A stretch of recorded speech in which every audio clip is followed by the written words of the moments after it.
Welcome to the Plant-Centered and Thriving podcast. I'm your host, Ashley Kitchens. Welcome back to the show. My name is Ashley, and I'm here today with Koen, who is going to share his story. And I just said his because there aren't a lot of guys in this space when it comes to intuitive eating, which we're going to talk more about. But Koen has just an incredible story to share when it comes to just his own journey of nutrition and exercise and just tapping into this world of intuitive eating, which I talk a lot about. So I can't wait to share his story. We met on social media, which is, I feel like, how I meet a lot of people these days, which is fantastic. So welcome to the show, Koen. Thank you so much for having me today, Ashley. Yes. So I just want to dive right in because I've heard a little bit about your story and I can't wait for you to share it with people listening, but kind of take us back to the beginning and walk us through sort of how you arrived to where you're at now. I always like sharing this story because I think it can resonate with a lot of people. And my relationship with food wasn't always what it is today, right? Like, I think that's where a lot of us coaches or whatever, like I start from like a place of where things didn't go like we wanted them to go. And for me, like, especially growing up as a kid, I was like what they would call like a fuzzy eater, right? Like I was very picky with food. I didn't really like a lot of different things. So dinner time was like always like a constant battle. Like every meal time, there was like dad telling me that I had to finish my plate and I had to try, and mom telling, like, negotiating and telling me like what is okay. And it was just always a drama, always stress, and always a struggle. So the foods that I did eat, and my favorite thing in the world was like Nutella sandwiches, like white bread with Nutella. Yep. And so food became like escapism. Also, food became really like a way to comfort myself. Obviously, that didn't really contribute to a really healthy relationship with food, and also that didn't really contribute to me being able to deal and like handle my emotions in a healthy way.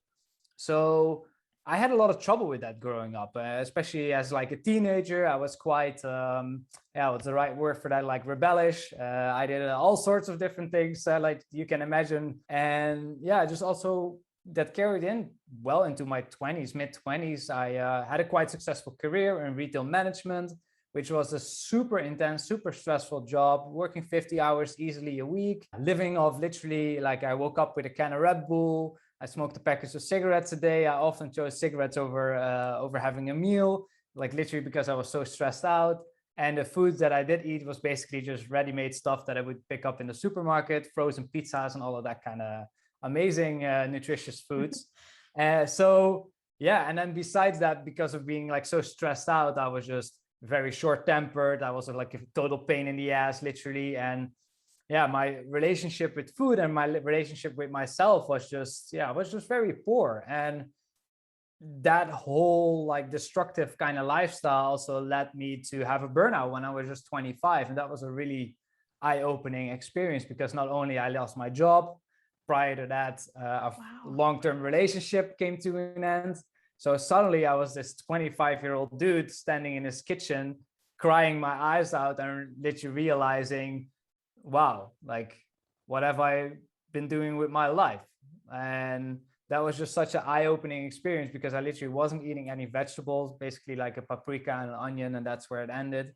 And I was just like, wow, like how I'm gonna change this, where I'm gonna start. Yeah. I had no idea at first. Yeah. And it sounds like a lot of these issues and struggles like really stemmed from childhood, with like kind of being, like you said, like a fussy eater and battling, kind of negotiating with your parents on, well, I don't want to finish my meal, but you have to finish your meal, and we see that a lot of like, the clean plate club. We see that a lot, especially with intuitive eating. It's hard to go from being maybe forced as a kid to finish your plate to all of a sudden now we're trying to teach you how to listen to your body and not eat past fullness and all that kind of stuff. So it can get a little hairy. Yeah, it's that's a big food rule. I shared something about that on social media the other day as well, like how basically all of us got told that we had to finish our plate, else we could not leave the table, or we wouldn't get dessert, or we would be like kind of like shamed into it, even like being told, what about the kids in Africa? You be grateful that you even have food. I know that our parents, like, they always have the best interests in you, right? Like, they don't come from a place of hate or whatever. They just want you to finish your plate. They just want you to be healthy. To me, I learned that there's also no judgment towards that, but it did take quite some years to get in that position. And also because, especially when I started that journey to realize like, okay, standing in my kitchen, not eating vegetables, not being healthy, what am I going to do right now, to become really intuitive, that was a whole struggle as well, because I had low self-esteem. I lost the job where I had basically been working on for like 10 years. And I was like, who am I actually? Right. So Yeah. I had like a quarter life crisis literally at that point. And so I just thought like, okay, the one thing that I know what I can do is just get healthier. I like get fit, go to the gym, do all the things. And I was already going to the gym quite often, but I wasn't really getting a lot of results from that. Also because of how my whole lifestyle was set up, right? Of course. Yeah. So then fitness became the escapism. Then I thought like, okay, if I'm just going to get super fit and I'm going to get shredded and I'm going to get the abs, then I will be happier, right? I don't know, I'll feel good about myself. I will feel confident. And that worked for like a microsecond. And then it backfired even harder than how I felt before. And then I had another breakdown. And yeah, and then I realized, okay, well, if that also doesn't work, then what to do next? And I truly believe that if you put yourself out there, if you step outside your comfort zone, the universe is going to help you. And there's going to come things in your way, things on your path that are just helping you to get further. And I met a really good friend of mine who gave me the book The Alchemist by how's it called, Paulo Coelho Okay. as the writer, right? And that was such an eye-opening experience for me. And that's really where I started to learn how to go more inside and let go of all the food rules, stop tracking, stop being so obsessed with how I looked and how much I weighed and stepping on the scale and all of these different things. And I actually didn't really realize until maybe like a year and a half ago that whole process, what I was doing, is what they now call intuitive eating. Yes, that's so amazing. You just somehow like you arrived at it, but it took a lot of inner work on your part. And then you're like, oh wait, intuitive eating is actually it's something, like it exists and I'm already doing it. Yeah. Yeah. Because Yeah. I did a podcast myself with an intuitive eating coach like a little over a year ago. And she was telling all of these different things. And I was just like, what is she all saying? Like, Yes. this sounds so familiar. And a whole new world opened up for me. And then that's how I realized, oh, wow, that's actually what I have been going through my whole life myself and been intuitively doing as a solution. And now I have the opportunity to help people do the same, which is so amazing to me. Yes. Yes. It's a beautiful thing. And I think one of the big challenges to what you're talking about is going from that place where you're in the kitchen, you've just lost your job, you've lost long-term relationship, you've realized that, wow, the way that I'm eating is not sustainable. It's making me sick. I'm stressed out to the max.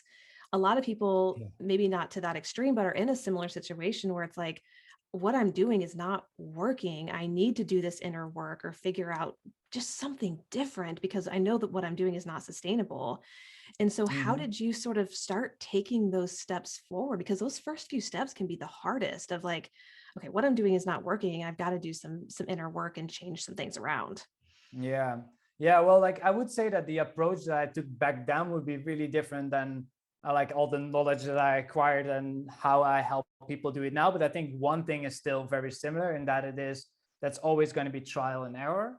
And you got to have like patience and accept that not everything is going to go well, right? So you got to be kind to yourself. I think that that's Mm, one of the key things that I really took out of that personal journey, is that like I was transitioning to going vegetarian back then. It was like 5 years ago.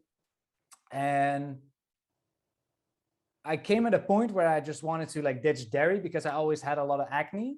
And I knew that was going to be one of the main things. And I really struggled with my gut as well. So I really knew that that was going to be one of the main things. If I would let go of dairy, then it would be so much easier. I would really clear up my skin and everything.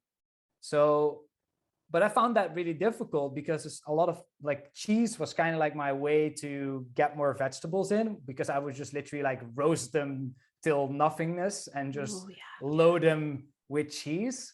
So I just allowed myself to take that step, even though I knew that that wasn't really what I wanted to do, in order for me to take a step forward. So I was increasing the amount of vegetables, reducing the amount of cheese, and I was doing the same with like smoothies. At first, I would literally put like 4 leaves of spinach in there, and I would have to hold my nose and I would almost gag because I got so disgusted by it.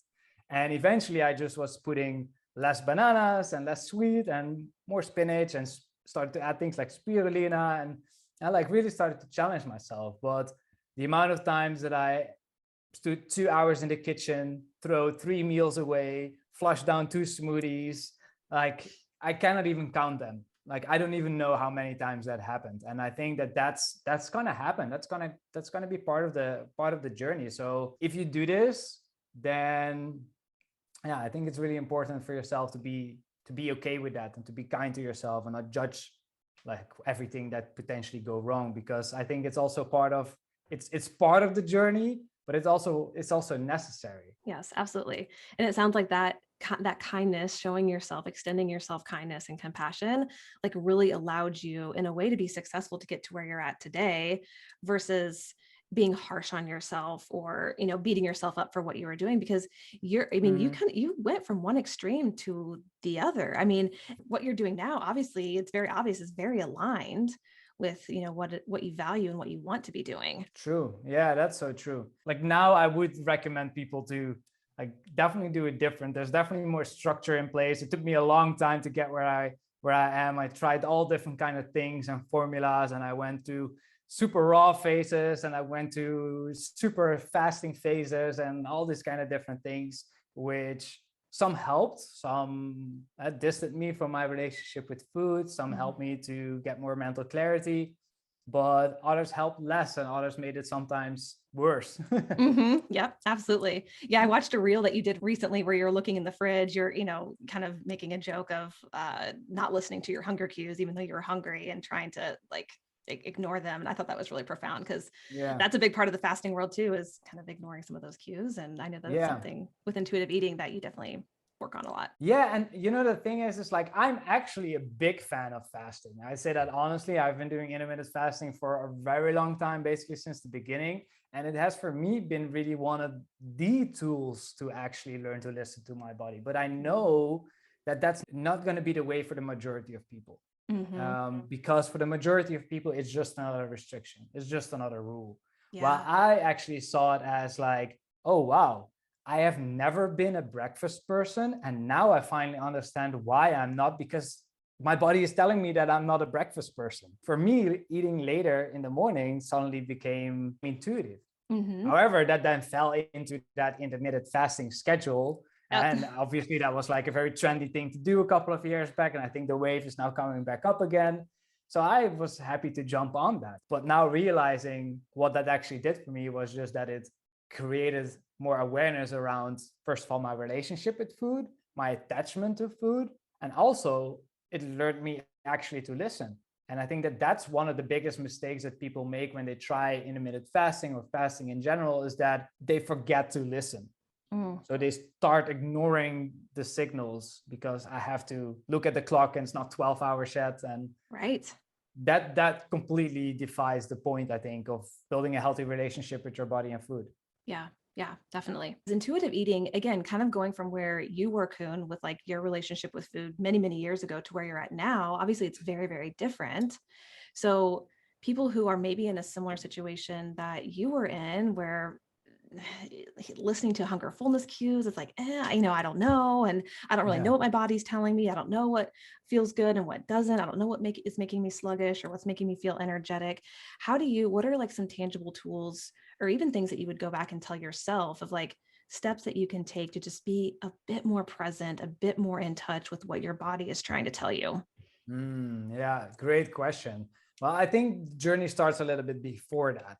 I'm a big fan of Colleen Christensen from like No Food Rules. That's like my main source of information. Like I soak up everything that she does. And she shared a post like quite recently where she said, intuitive eating isn't intuitive at first. Yes. And Wow. that was really, really eye-opening, because the thing with intuitive eating is that it only works if you really know how to listen. But most of us, we come from a damaged place, right? We come from a damaged body. We come from diet mentality, diet mindset, diet culture. So we have all these food rules that are basically like preventing us to listen. Like the intermittent fasting rule, I have to eat at this time and I cannot eat at that time. And carbs at this time make me gain weight and I have to finish my plate. So we're basically making all these decisions based on rules, external rules, instead of internal rules or internal information. So a big part of the intuitive eating process at first is not intuitive. It's first of all learning how to get your body back to its normal metabolism, which is a really important part of it, because ignoring those hunger and fullness signals, what a lot of people experience is that, hey, but Koen, I just don't feel hungry, or but Koen, I never really feel satisfied. That's because there's many reasons, but it's because we have been ignoring and not listening too long. So the first thing that we actually often need is structure, and that structure is going to help us to listen. So if you struggle with hunger and fullness signals and you're not really sure where to start with, start first of all planning your meals. Have set times. Have a breakfast at 8 or at 9 if that's a better time for you. Have a lunch at 1 or 2. Have a dinner at 5 or 6. Because the intuitive journey to me is all about collecting data, collecting information. And the more information you get, the easier it gets to make different decisions. So having that structure can then allow you to start to ask questions by, for example, keeping a little food journal for yourself. Ask yourself, when did I eat? What did I eat? Where did I eat? Ask yourself, how hungry was I before I started eating? On a scale of like 0 to 10, and 0 being not hungry at all, 10 being completely starving.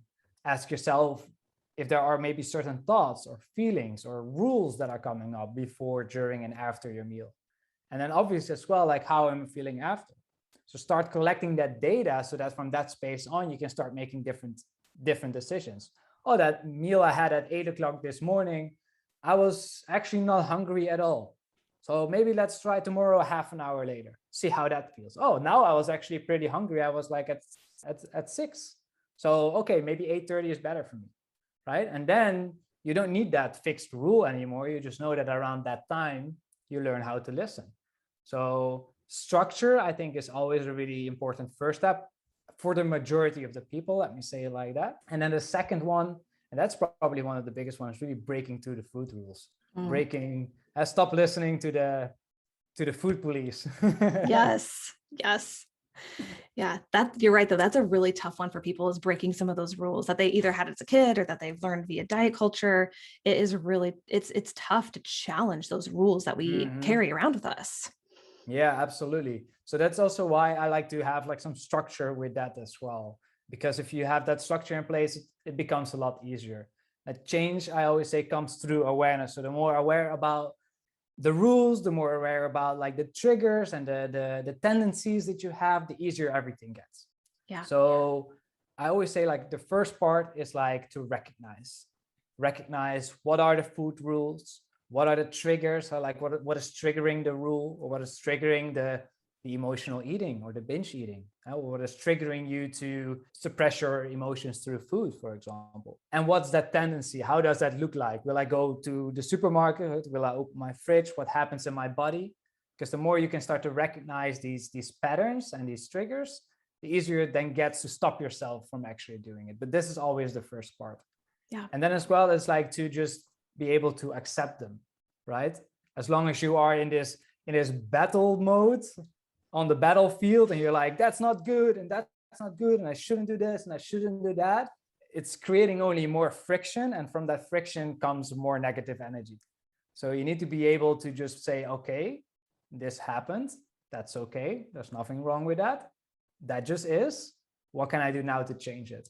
And then I think the last 2 steps is learning how to recognize where it is coming from. So where did you pick up that rule, or where did you pick up that tendency or that trigger? Is that something from a childhood trauma, or is that something from all the media and fashion magazines that you've been reading all your life? And then the last part is like, how can I change this into a positive? So for example, a common food rule, carbs are going to make me fat, or I cannot eat after 8 p.m. You can change that into something like, I learn how to listen to my body, and if I'm hungry, I eat no matter the time. Yeah. Or I eat what feels good no matter the time of the day. I like figure something out that resonates with you. But there's so many easy and clever ways how you can change those food rules. And then the last part, which is really important about establishing like new beliefs, is that you're going to find evidence for that. Because just saying it doesn't like finalize it. So you have to go out there and test these things, try them out, challenge your food rules, sit with your plate without distraction, eat those foods for yourself that are off limit, eat that food that you're not supposed to. And that's really where I think everything comes together. So beautiful. Oh my goodness. I love it so much. You're like preaching. And I hope you listening, I love what Koen said at the beginning is like so much of this, obviously, yes, it's very hyper individualized. And also too, so much of it in the beginning, especially is just creating that awareness that you were talking about, which can take a lot of time and a lot of digging too. Yeah, it can definitely be a lot of digging, but I'm a firm believer of that. The relationship with food is a reflection of the relationship with yourself. So if you don't heal what's going on, like the root cause of things, then it's very difficult to heal the relationship with food. Yeah. Because they are counterparts of each other. So, but also on the other hand, if you heal the relationship with food, you heal a part of yourself. But sometimes I feel that we want to get too many answers. And I think it's kind of like a human thing. If you ask the brain, oh, what other problem is there? It will always find something, right? It will always find something to fix. So where I see that there's a lot of benefit is actually learning how to deal with your triggers and emotions in the moment. Because I think that that's where a lot of the power lays. Like our habits, our how we deal with stress, our emotions, they influence the majority of our actions. So if you are able to become aware about the triggers, like stop yourself from the tendency that you want to do, then the unconscious habit are no longer an unconscious habit because you know what is happening, right? So it's you're aware of it. Yeah. And that basically already creates a solution. So sometimes we want to dig too much and we want to get too many answers, while the answer just lays right here in this moment. So good. Oh my goodness. It's so powerful. And it's just such a beautiful thing. Cause also too, I love that you said that like this, I mean, it's taken you years to get here. This isn't something that happened overnight. This isn't just a switch that was flipped and all of a sudden you're in this beautiful relationship with yourself and with food. It takes time, which I think is also really great to recognize. Absolutely. And sometimes still things come up. Yeah. It's a lifelong journey. Yes. Health is not just a sprint that you do for 30 days or for 60 days. We've done those things. That's exactly the reason why we're in the situation that we are. So we just got to learn that this is just a lifelong thing. And every day is a new day. Every meal is a new opportunity. Every moment is a new opportunity. And I think that's the beauty of the process also. Yeah. Oh, it really is. Oh my goodness. Koen, thank you so much for sharing your journey and just sharing your wisdom too in relationship with your journey. It's just such a beautiful thing. And I really do appreciate it. Oh, thank you so much. Really my pleasure to be here today. Yeah. So if someone is listening and wants to connect with you, where would the best place for them to do that? Absolutely. So I would say Instagram is probably the main platform where I'm at the Vegan Academy. So Instagram.com/The Vegan Academy. But they can always check out my website as well, which is theveganacademy.com. Yes. And we are including both of those in the show links or in the show notes. And also too, definitely go give Koen a follow because he's always putting out just really valuable information related to his journey, intuitive eating. He creates some fun reels. So it's definitely, some really valuable information over there. So definitely go give him a follow. Really appreciate it, Ashley. Thank you so much for having me today. All right. Thank you. Until next time, keep thriving.